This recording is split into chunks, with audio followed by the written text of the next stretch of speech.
नमस्कार साथियों, किरण बाई की कहानियाँ चैनल में आपका स्वागत है। कहानी को समझने के लिए कृपया पूरा वीडियो अवश्य देखें। अपने जज्बात मन में ही दफन करते करते शुभांग का अब दम घुटने लगा था। उसने एक गहरी सांस लेकर नंदिनी की आंसुओं से भरी मासूम आंखों में देखा, फिर हल्के से उसके माथे को चूमकर उसके कंधे पर सिर टिकाकर आंखें बंद कर लिया। शुभांग हमेशा गुस्सैल और कठोर दिल वाला नहीं था।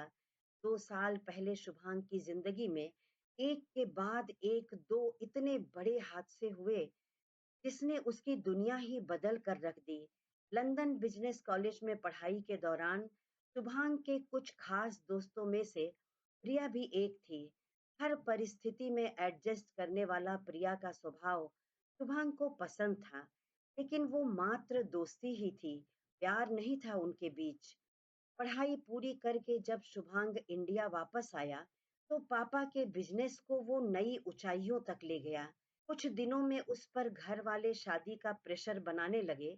शुभांग को लगा कि प्रिया से अच्छा जीवन साथी कोई हो ही नहीं सकता। प्रिया के पापा भी जाने माने बिजनेसमैन थे, इसलिए जल्दी ही दोनों फैमिली की रजामंदी से शुभांग और प्रिया की शादी तय हो गई थी। उस दिन शुभांग और प्रिया की सगाई थी। आर्य बिल्डर्स के बड़े बेटे की शादी का पहला फंक्शन था, इसलिए बहुत धूमधाम से तैयारियां की गई थी। मीडिया का भी जमावड़ा लगा था। शुभांग और उसका परिवार बहुत खुश थे। स्टेज पर शुभांग की दीदी जीजा होने के नाते युवराज और केशवी भी मौजूद थे। दूसरी ओर प्रिया के साथ उसके मम्मी पापा और प्रिया का दोस्त जो दिल्ली के एक बड़े बिजनेसमैन का बेटा था, वो भी मौजूद था। जैसे ही शुभांग ने प्रिया को अंगूठी पहनाने के लिए अपना हाथ आगे बढ़ाया, एक मिनट रुको शुभांग, कहकर प्रिया ने उसके हाथ से अंगूठी ले ली। और जब तक सबकी समझ में कुछ आता, प्रिया और उसके दोस्त रत्नेश ने एक दूसरे को अंगूठी पहना दी थी। प्रिया ने आगे बढ़कर उसके गाल में किस कर लिया और दोनों एक दूसरे को बाहों में पकड़कर खड़े हो गए। प्रिया और शुभांग के मम्मी पापा के साथ उनका पूरा परिवार स्तब्ध था। तभी युवराज के ताली बजाते ही पूरा हॉल तालियों की गड़गड़ाहट से गूंज उठा। शहर की तमाम बड़ी हस्तियों के सामने शुभांग को जिस अपमान का सामना करना पड़ा था, ऐसा उसने सपने में भी नहीं सोचा था। उसका चेहरा गुस्से से तन गया। वो जाने के लिए पीछे मुड़ा ही था कि प्रिया ने हाथ में माइक पकड़कर आवाज दी, एक मिनट शुभांग, दोस्त हो तुम मेरे, इस तरह से तुम्हें नाराज होकर नहीं जाने दूंगी। प्लीज मेरी बात तो सुनते जाओ। शुभांग के कदम वहीं ठिठक गए। प्रिया ने कहा, शादी के लिए हम दोनों तैयार हो गए थे, लेकिन हमारे बीच प्यार नहीं था, वो हम दोनों ही जानते हैं। फिर अपने दोस्त का हाथ पकड़कर बोली, जब मुझे ये एहसास हुआ कि रत्नेश मुझे बहुत प्यार करता है, तो धीरे धीरे मैं भी उसे प्यार करने लगी। प्यार तो शादी की सबसे पहली जरूरत होती है ना। तुम मेरे दोस्त हो और हमेशा रहोगे। मैं तुमसे शादी नहीं कर सकती शुभांग। प्लीज हो सके तो मुझे माफ कर देना, कहकर प्रिया एक बार फिर रत्नेश के गले लग गई। और दो नामी परिवारों का इतना बड़ा ड्रामा देखकर पूरा हॉल एक बार फिर तालियों की गड़गड़ाहट से गूंज उठा। शुभांग मीडिया के सामने और ड्रामा नहीं चाहता था, इसलिए उसने जलती निगाह युवराज पर डाली, जो चेहरे पर कुटिल मुस्कान लिए उसे ही देख रहा था। शुभांग और उसका परिवार वहां से जा चुका था। केशवी भी उसके साथ जाने लगी, तो युवराज आगे बढ़ा और काव्या का हाथ पकड़कर अपनी ओर खींच लिया। केशवी भी उसके साथ ही खिंची चली आई और बेबसी से युवराज की ओर देखने लगी। युवराज आर्य बिल्डर्स एवं डेवलपर्स कंपनी में ज्यादा परसेंट के शेयर पाने की चाह में हमेशा शुभांग के लिए मन में दुश्मनी रखता था, लेकिन खुलकर कभी सामने नहीं आया था। आज भी उसका ताली बजाना और शुभांग का मजाक उड़ाते हुए कुटिलता से मुस्कुराना बस शुभांग ही देख पाया था। वो समझ गया था कि उसको यूं सबके सामने बेइज्जत करने की चाल युवराज की ही थी। कुछ दिन के लिए शुभांग ने खुद को अपने रूम में बंद कर लिया। ना ऑफिस जाना, ना किसी से मिलना जुलना। सुनंदा जी बड़ी मुश्किल से समझा बुझाकर उसे इस हादसे से बाहर ले आई थी कि शुभांग के पूरे परिवार की जिंदगी में बहुत बड़ा भूचाल आ गया। एक सुबह शुभांग सो रहा था, तभी उसके कान में जोर जोर से रोने चिल्लाने की आवाज आने लगी। वो भागकर नीचे पहुंचा तो देखा कि सुनंदा जी और उसकी दादी रो रो कर बेहोश हो गई थी। उसके पापा जी का भी कुछ यही हाल था। चाचा चाची और शिशिर बड़ी मुश्किल से उन लोगों को संभाल रहे थे। शुभांग को देखते ही शिशिर जोर से चिल्लाया, भाई केशवी दीदी हमें छोड़कर चली गई। शुभांग भी वहीं सोफे पर गिर पड़ा। उसका दिमाग और पूरा शरीर सुन्न हो गया था। उसे विश्वास नहीं हो रहा था कि जो कुछ भी उसने सुना वो सच है। थोड़ी देर बाद सब लोग केशवी की ससुराल पहुंचे तो उसका पार्थिव शरीर देखकर एक बार फिर सब अपना होश खो बैठे थे। युवराज जोर जोर से रोने का ड्रामा कर रहा था, लेकिन अपनी दी के पास खामोश बैठा शुभांग तो जैसे पत्थर हो गया था। एक कतरा आंसू भी उसकी आंखों से नहीं गिरे थे। एक बार क्रोध से जलती आंखों से युवराज की ओर देखकर बोला, मेरी दीदी बहुत स्ट्रांग थी, वो खुद अपनी जान नहीं ले सकती। जिसने भी ये किया है, अभी से वो अपनी जिंदगी की उल्टी गिनती शुरू कर दे। कहकर वो तेज कदमों से चला गया। उसकी चाची ने रोते हुए शिशिर से कहा, रोक लो अपने भाई को बेटा। वो दी को विदा होते देखेगा तो रो लेगा, वरना पत्थर बन जाएगा। पर आज किस में हिम्मत थी शुभांग को रोकने की। जो सामने आया उसे झटक कर दूर गिरा दिया। तभी आगे बढ़ते हुए शुभांग के कान में मोनिका की आवाज सुनाई दी, जो किसी को गुस्से में डांट रही थी। शुभांग दरवाजे की ओट में खड़ा होकर मोनिका की बात सुनने लगा। मोनिका किसी से कह रही थी, मुझे हर हाल में मारिया चाहिए। सामने वाले ने कुछ कहा तो मोनिका दांत पीसकर गुस्से से बोली, केशवी की सबसे खास और हरदम उसके नजदीक रहने वाली मारिया ही थी। एक तो वो खुद सबसे बड़ी गवाह है, ऊपर से हो सकता है उसके पास कोई एविडेंस भी हो जिसका इस्तेमाल करके वो हम लोगों को मुसीबत में डाल सकती है। फिर थोड़ा रुक कर बोली, ऐसे कैसे भाग सकती है वो? मैंने तुम लोगों को हराम की रोटी तोड़ने के लिए नहीं रखा है। एक काम भी ढंग से नहीं कर सकते हो। आर्या को चाहे धरती निगल गई हो या आसमान खा गया हो, कुछ भी करो, पर आज शाम तक मुझे वो अपनी आंखों के सामने चाहिए जिंदा। शुभांग की आंखें आश्चर्य से फैल गई थीं। उसका दिल तो किया कि अभी इसी समय मोनिका को सजा दे। फिर सोचा, नहीं, ये बहुत बड़ी साजिश है। मैं जानता था मेरी दीदी खुद नहीं मरी, उन्हें मारा गया है। तुम दोनों भाई बहन ने मेरी दीदी के साथ जो किया, उससे 100 गुना टॉर्चर तुम लोगों को लौटाऊंगा मिस मोनिका। और फिर जिस चेहरे पर हमेशा एक भोली सी मुस्कान सजी रहती थी, अचानक वहां सख्त वीरानी और खामोशी छा गई। हर किसी की परवाह करने वाला 24 साल का नौजवान शुभांग हरदम आंखों में क्रोध की लाली लिए घूमता, छोटी छोटी बातों पर भड़क जाता। अब तो नौबत ये थी कि कोई भी उससे बात करने से डरता था। उसकी जिंदगी का बस एक ही मकसद था, युवराज और मोनिका से अपनी दीदी की मौत का बदला लेना, जिसके लिए वो अपनी खुशियां भी दांव पर लगा चुका था। और एक सोची समझी साजिश के तहत वो युवराज की बहन मोनिका से शादी करने जा रहा था। लेकिन जब से नंदिनी उसकी जिंदगी में आई, जाने कैसे उसके सख्त और वीरान दिल में मोहब्बत की लौ जाग गई थी। जब भी नंदिनी उसके करीब आती, कुछ पल के लिए वो सब कुछ भूलकर उसी में खो जाता। आज भी काव्या से मिलने के बाद एक बार वो असहनीय दर्द से गुजरा था, लेकिन नंदिनी के प्यार के आगे कमजोर पड़ गया और उसके नाजुक से कंधे पर सिर रखकर अपने दर्द को जज्ब करने की कोशिश करने लगा। नंदिनी ने उसके मजबूत हाथों को अपनी कोमल हथेलियों में कस कर पकड़ लिया। शुभांग की सांसें बहुत तेज चल रही थीं। नंदिनी ये तो नहीं जानती थी कि शुभांग के दर्द का कारण क्या है, लेकिन जितनी पीड़ा इस समय शुभांग को थी, उतना ही दर्द नंदिनी का दिल भी महसूस कर रहा था। नंदिनी ने महसूस किया कि शुभांग की आंखों से उतरकर थोड़ी सी नमी उसके कंधे में समा गई थी। तो शुभांग के सिर पर हल्के से अपना हाथ रखकर बड़े प्यार से बोली, इन आंसुओं को बह जाने दीजिए शुभांग जी, प्लीज इन्हें मत रोकिए। अचानक शुभांग ने उसका हाथ झटका और मुंह फेर कर खड़ा हो गया। नंदिनी ने पास आकर उसकी हथेली थाम ली। शुभांग झटके से उसकी ओर मुड़ा और उसके कंधे को कस कर अपने हाथों से जकड़ लिया। गुस्से से उसे घूर कर बोला, क्या समझती हो तुम अपने आप को? तुमको क्या लगा मैं तुम्हारे सामने रोऊंगा?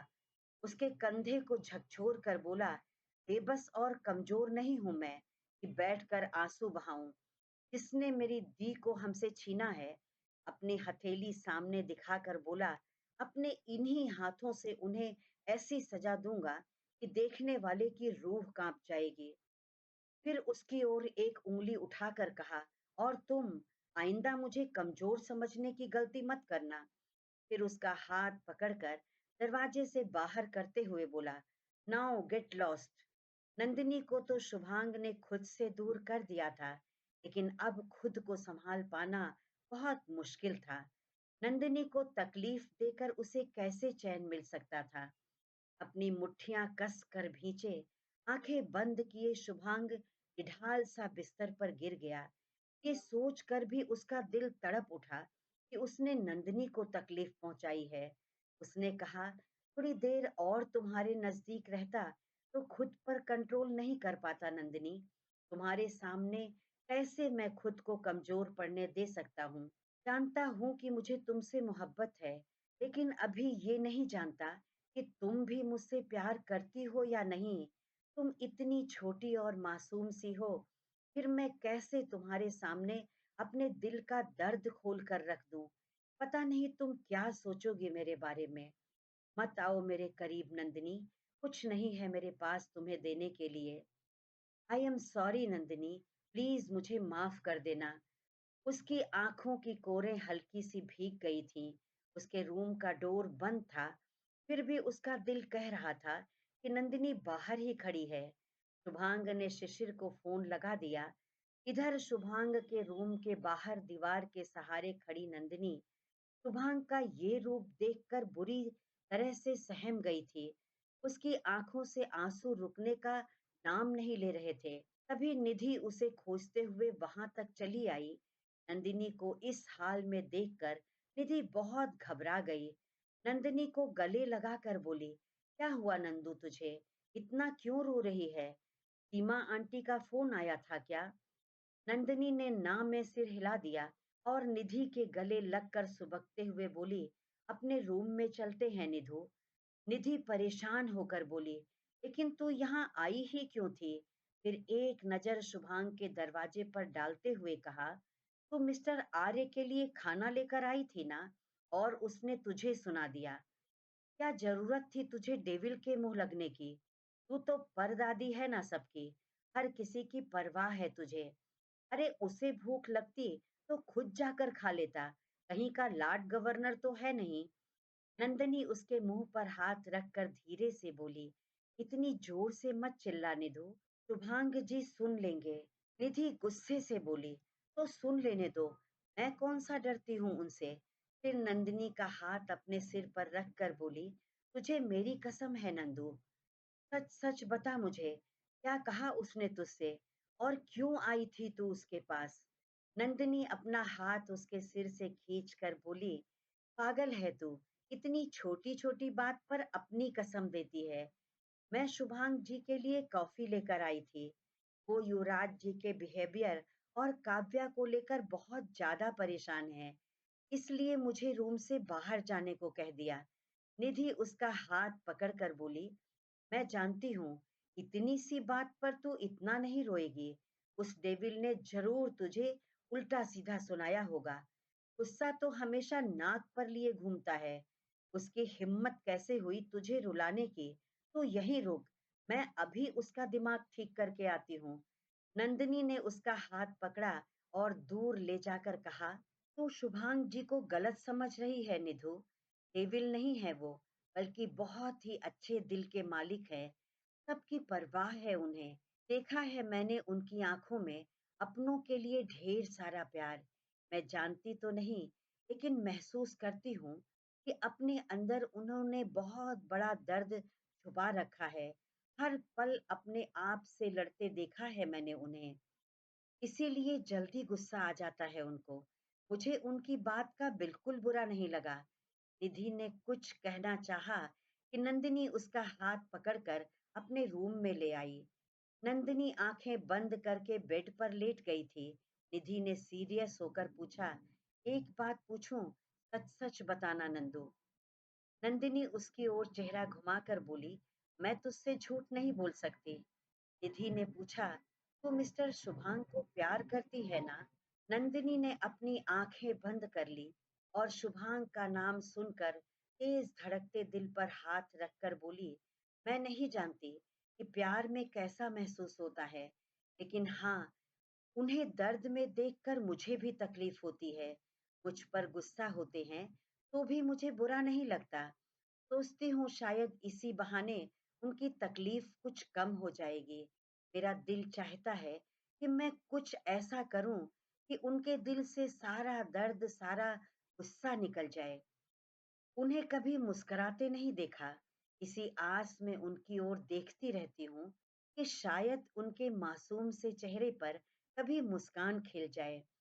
नंदिनी अपनी प्यारी सहेली से शुभांग के लिए अपनी फीलिंग्स शेयर कर रही थी, लेकिन इस बात से बेखबर थी कि शुभांग उसके दरवाजे के बाहर खड़ा सब सुन रहा था।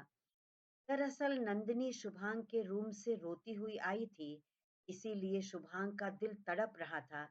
शिशिर को फोन करके निधि को नंदिनी के पास तो भेज दिया था, लेकिन जब तक अपनी आंखों से ना देख ले कि नंदिनी ठीक है, उसके दिल को भी चैन नहीं था। तभी वो नंदिनी से मिलने उसके रूम तक चला आया था और उन दोनों की बातें सुनकर बाहर ही खड़ा हो गया। अपनी सहेली के आगे ही सही, नंदिनी की मोहब्बत का इकरार सुनकर आज 2 साल बाद शुभांग के होठों पर एक प्यारी सी मुस्कान खिलाई थी। अपनी तेज होती धड़कनों को महसूस करके उसने दिल पर हाथ रखकर कहा, अभी तो जिंदा है शुभांग। कोई तो है जिसने तेरे दिल को धड़कने का सबब दे दिया है। वो अपने रूम में सोने चला गया। इधर निधि नंदिनी को गले से लगाकर बोली, रात बहुत हो गई है, अब सो जा। तेरे शुभांग जी की बातें कल करेंगे। नंदिनी के मासूम चेहरे पर एक निश्चल मुस्कान आ गई थी और निधि अपने मन में कह रही थी, तुझे इश्क हो गया है बच्चा, वो भी सच्चा वाला। Not bad. बस अब तेरे अकड़ू चंद के दिल का हाल पता करना है। अगले दिन सुबह देवांशी, शिशिर और निधि ब्रेकफास्ट के लिए आ गए थे, लेकिन नंदिनी नहीं आई। शायद वो शुभांग से अपनी नाराजगी जताना चाहती थी। शुभांग ने किचन में झांक कर निधि से पूछा, नंदिनी ब्रेकफास्ट के लिए क्यों नहीं आई? निधि उसे गुस्से से घूरते हुए बोली, उसके सिर में दर्द है। शायद कल रात सपने में किसी डेविल को देखकर डर गई होगी। अभी सो रही है, कहकर निधि ने मुंह बना लिया।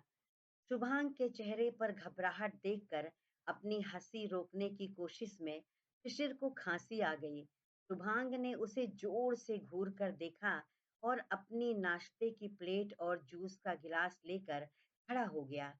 ज्योत्सना जी ने हैरानी से पूछा, कहाँ जा रहे हो शुभ? यहाँ बैठकर खाओ सबके साथ। शुभांग ने धीरे से कहा, मैं नंदिनी को देख कर आता हूँ, उसकी तबीयत कैसी है, उसे नाश्ता भी दे दूंगा। ज्योत्सना जी ने पहली बार किसी बाहरी के लिए उसको इतनी परवाह करते हुए देखा था।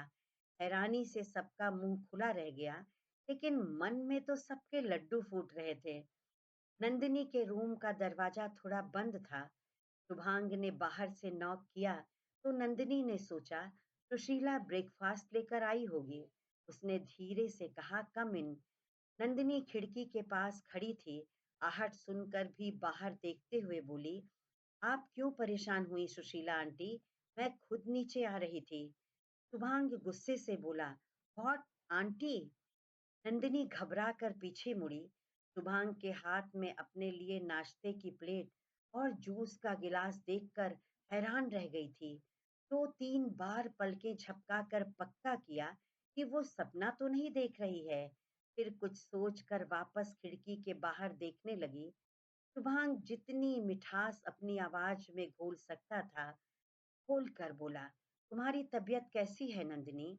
आओ ब्रेकफास्ट कर लो फिर मेडिसिन खा लेना। नंदिनी दूसरी तरफ मुंह फेरे हुए नाराजगी से बोली, मुझे किसी की जरूरत नहीं है, आप जाइए यहाँ से। शुभांग को गुस्सा तो बहुत आया, लेकिन किसी तरह कंट्रोल करके जूस का गिलास लेकर उसके पास जाकर बोला, तुम्हें किसी की जरूरत नहीं होगी, पर इस जूस को तो तुम्हारी जरूरत है। नंदिनी उसकी ओर मुड़ी और गुस्से से उसकी आंखों में घूरते हुए बोली, आप मुझे कॉपी कर रहे हैं। मैंने कह दिया ना, मुझे कुछ नहीं चाहिए। एक बार में आपको बात समझ में नहीं आती। शुभांग का धैर्य तो बस इतना ही था। उसने एक हाथ से नंदिनी की बाह पकड़कर जोर से अपनी ओर खींचा। वो झटके से शुभांग के सीने से जा लगी। शुभांग ने उसे पीछे से ही कस कर पकड़ लिया और जूस का गिलास उसकी तरफ बढ़ाते हुए जोर से बोला, पियो चुपचाप इसे। नंदिनी उसकी आंखों में गुस्से से देखकर बोली, किसने कहा था आपसे जूस लाने को? मुझे नहीं पीना है, तो आप जबरदस्ती मुझे नहीं पिला सकते। शुभांग ने उसका चेहरा अपनी ओर घुमाकर जूस का गिलास उसके होठों से लगाते हुए कहा, मैं तुमसे पूछ नहीं रहा हूँ, बता रहा हूँ। अब ड्रामा बंद करो और चुपचाप पी लो। जरा सी भी ना नुकुर की तो समझ लेना। नंदिनी ने गुस्से से कहा, तो क्या करेंगे आप? मैं क्यों मानूं आपकी बात? आप मानते हैं क्या? शुभांग ने उसका चेहरा अपने कंधे से टिका लिया था। जूस का गिलास उसके होठों से लगाकर थोड़ा सा टेढ़ा किया तो उसके होठ भीग गए थे। नंदिनी अपनी आंखें चौड़ी करके शुभांग की आंखों में देखे जा रही थी। शुभांग ने एक नजर उसके फीके होठों पर डाली और उसकी मासूम आंखों में डूब गया। शुभांग की नजरों की तपिश अपने चेहरे पर महसूस करके नंदिनी की पलकें झुक गईं। शुभांग उसके कान के पास अपने होठ ले जाकर धीरे से बोला, please Nandini juice P low. Shubhang की सांसें अपने कान के पास महसूस करके नंदिनी तो सिहर उठी थी। उसने झट से अपनी पलकें उठाई तो उसकी नजरें शुभांग की नजरों से उलझ गई थीं। शुभांग ने ग्लास की ओर इशारा किया।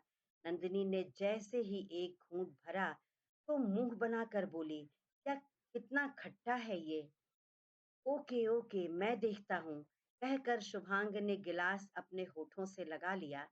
नंदिनी हाथ बढ़ाकर शुभांग का हाथ पकड़ते हुए बोली, रुकिए। शुभांग आश्चर्य से बोला, क्या हुआ? पहले तो खट्टा है कहकर छोड़ दिया और अब मैं पी रहा हूं तो छीन रही हो। नंदिनी ने बड़ी मुश्किल से अटकते हुए कहा, नहीं, वो मेरा जूठा है। शुभांग ने दो घूंट पीकर गिलास वापस नंदिनी के होठों से लगा दिया और बोला, कोई खट्टा नहीं है, चुपचाप पी जाओ। नंदिनी बिना सांस लिए जूस पीने लगी। शुभांग ने उसकी आंखों में गहरी नजरों से देखते हुए कहा, तुमने भी मेरा जूठा पी लिया ना? अब हिसाब बराबर। नंदिनी तो जैसे सुन्न हो गई थी। उसकी सांसें रुकने सी लगीं। वो तो पलकें झपकाना ही भूल गई। जो कुछ भी उसे महसूस हो रहा था वो उसकी समझ से बाहर था। गिलास में थोड़ा सा जूस बचा था।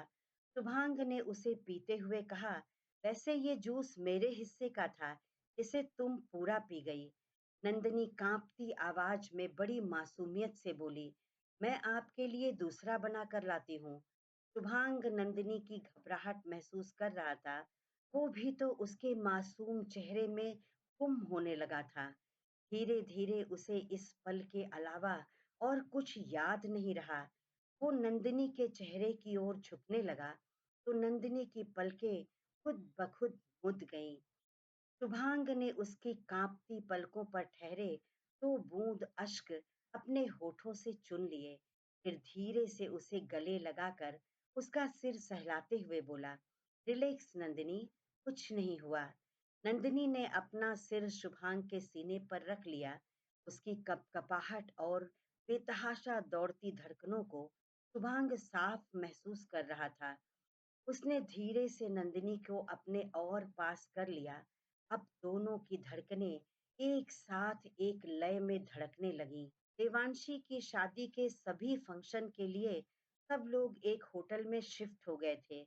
लड़के वाले भी उसी होटल में दूसरी तरफ ठहरे थे, क्योंकि हल्दी से लेकर आगे के सभी प्रोग्राम दूल्हा दुल्हन का साथ होना ही तय हुआ था।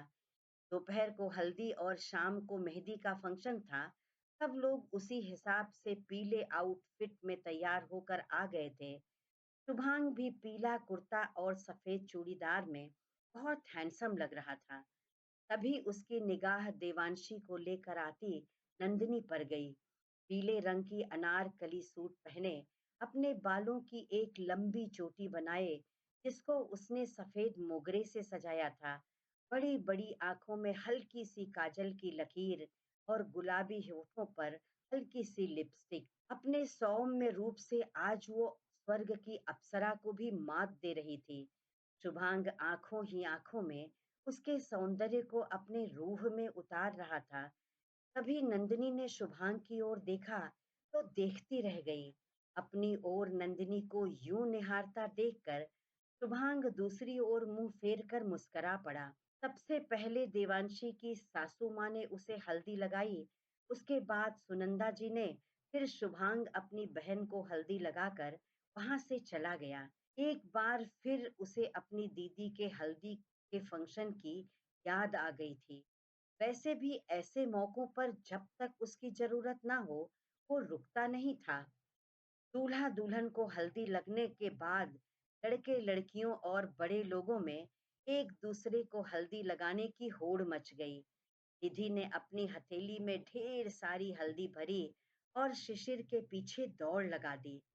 शिशिर उछलता कूदता खुद को निधि से बचाते हुए भागकर लॉन की ओर चला गया, लेकिन एक कोने में जाकर निधि ने उसे घेर लिया और अपनी दोनों हथेली आगे करके बोली, चुपचाप हल्दी लगवा लो तो ठीक से लगाऊंगी, वरना बंदर बना दूंगी। शिशिर गेट की तरफ इशारा करके बोला, अरे निधि, देखो तुम्हारे पापा। निधि जल्दी से पीछे मुड़ी। तभी शिशिर ने एक हाथ से उसकी दोनों कलाई कस कर पकड़ ली और घुमाकर उसकी पीठ अपने साथ सटाते हुए उसके कान में बोला, इतने लोगों में तुम मुझे ही क्यों हल्दी लगाना चाहती हो? निधि शिशिर के बिल्कुल करीब खड़ी थी। घबराहट से उसने अपनी आंखें बंद कर ली। शिशिर ने उसी की हथेली से पहले उसके दोनों गालों पर हल्दी लगाई, फिर उसकी हथेली अपने दोनों गालों पर लगाते हुए नंदिनी के कान में धीरे से बोला, मेरी बात का जवाब नहीं दिया तुमने निधि। ठीक है, फिर कभी फुर्सत में दे देना, पर अभी अपनी चाहत तो पूरी कर लो। मैं खुद तुम्हें मौका दे रहा हूँ, तो बना लो मुझे बंदर। शिशिर उसका चेहरा अपनी ओर घुमाया। शर्म से निधि की नजरें झुक गई थीं। बिना देखे ही शिशिर के चेहरे पर हल्दी पोत दी और उसके सीने पर एक हाथ से धक्का मारकर खुद को छुड़ा लिया और हंसते हुए बोली, शीशे में जाकर अपना चेहरा देखो, सच में बिल्कुल बंदर लग रहे हो। शिशिर गुस्से से उसकी ओर कहते हुए दौड़ा, तुम भी तो बिल्कुल बंदरिया लग रही हो। वो निधि को दोबारा पकड़ता, तभी उसकी निगाह होटल की छत पर एक किनारे गुमसुम से खड़े शुभांग पर पड़ी। शिशिर निधि से बोला, तुमने तो मेरे साथ हल्दी की होली खेल ली, लेकिन अपनी सहेली के बारे में भी कुछ सोचा? निधि ने मुंह बनाकर कहा, उनका कुछ नहीं हो सकता। एक बार को नंदिनी को मना भी लूंगी, लेकिन तुम्हारे डेविल भाई को हल्दी लगाने की गुस्ताखी कौन कर सकता है? शिशिर ने कहा, नंदिनी से लगवाएंगे वो हल्दी, मुझे पूरा भरोसा है। और हमें तो हर हाल में कोशिश करनी है ना। निधि का हाथ पकड़कर बोला, चलो पहले नंदिनी को खोजते हैं। निधि मुस्कुरा कर बोली, लेकिन महादेव तो जाने कहाँ समाधि लगाए बैठे हैं। शिशिर होटल के रूफ टॉप पर इशारा करके कहा, महादेव तो कैलाश पर्वत पर ही मिलेंगे ना। चलो पार्वती जी को खोजते हैं। नंदिनी को शुभांग कहीं नजर नहीं आया था, तो वो निराश होकर अपने रूम में नहाने चली आई। निधि ने रूम में जाकर देखा कि नंदिनी नहा धोकर तैयार खड़ी है। निधि ने उसे खूब हल्दी पोती थी, तो हल्दी की चमक से नंदिनी की कंचन काया अब दमक उठी थी। निधि उसका हाथ पकड़कर खींचते हुए लिफ्ट की ओर भागी। नंदिनी उसके पीछे दौड़ते हुए कहे जा रही थी, कहाँ ले जा रही है मुझे निधु, बता तो सही। फिर धमकाते हुए बोली, निधु तेरी ना बहुत हो गई, मैं नहा चुकी हूँ, अब मुझे हल्दी मत लगाना, वरना मैं सच में तुझसे नाराज हो जाऊंगी। निधि ने हंसते हुए कहा, तुझे हल्दी लगाकर मुझे क्या फायदा होगा, मैं तो तुझे महादेव के दर्शन करने ले जा रही हूँ। नंदिनी आश्चर्य से बोली, क्या तू ऐसे ही हल्दी पोत कर मंदिर जाएगी? निधि उसका गाल खींचते हुए बोली, हम मंदिर नहीं जाएंगे मेरी जान, महादेव तुझसे हल्दी लगवाने खुद चलकर यहाँ आए हैं। बातें करते करते दोनों रूफ टॉप पर पहुंच गई थीं। नंदिनी अभी भी ना समझी में कह रही थी, हल्दी तो तू पहले से ही थी, अब शिशिर के साथ रहकर पूरी ही पागल होती जा रही है। तभी उन दोनों की नजर थोड़ी दूर खड़े शुभांग पर पड़ी, जो दूसरी ओर मुंह किए खड़ा जाने किन ख्यालों में डूबा था कि उसे किसी के आने की आहट भी नहीं मिली। नंदिनी को समझते देर न लगी, वो वापस मुड़कर निधि को अपनी ओर खींचते हुए धीरे से बोली, होश में तो है तू, मैं इन्हें हल्दी लगाऊंगी। अब चल यहाँ से चुपचाप, वरना बहुत पिटेगी आज मुझसे। निधि ने अपनी दूसरी मुट्ठी में पकड़ी ढेर सारी हल्दी का पेस्ट नंदिनी की दोनों हथेली में भर दिया और धीरे से उसके कान में फुसफुसा कर कहा, दुल्हन की जूठी हल्दी प्रेमी जोड़े एक दूसरे को लगाएं तो उनकी जिंदगी में भी जल्दी ही ये दिन आता है। नंदिनी तो घबरा रही थी कि शुभांग उन दोनों को देख ना ले। तभी निधि ने उसे शुभांग की ओर थोड़ी जोर से धक्का दिया और खुद सीढ़ियों की ओर भाग गई। आहट सुनकर शुभांग पीछे की ओर मुड़ा था और नंदिनी संभलते संभलते भी शुभांग के ऊपर जा गिरी। उसकी एक हथेली तो शुभांग के सीने से जा लगी और दूसरी शुभांग के चेहरे पर। शुभांग ने लड़खड़ाती नंदिनी की कमर में हाथ डालकर उसे अपने पास खींच लिया और भौहें सिकोड़कर उसकी ओर देखा। डर और घबराहट से नंदिनी का चेहरा सफेद पड़ गया था। बड़ी मुश्किल से कांपती आवाज में बोली, मैंने कुछ नहीं किया, वो निधु ने मुझे धक्का दिया। कहते हुए उसने पीछे की ओर उंगली दिखाई, लेकिन निधि तो गायब हो चुकी थी। शुभांग ने उसकी कलाई पकड़कर उसे अपने पास खींचते हुए कहा, दूसरे पर झूठा इल्जाम क्यों लगा रही हो? नंदिनी के पास कोई सबूत नहीं था अपनी बेगुनाही साबित करने का। वो बेचारी अपनी मासूम नजरों से बस टुकुर टुकुर शुभांग के चेहरे को निहार रही थी। नंदिनी के चेहरे पर इतनी मासूमियत देखकर शुभांग के दिल में अजीब सी हलचल मची।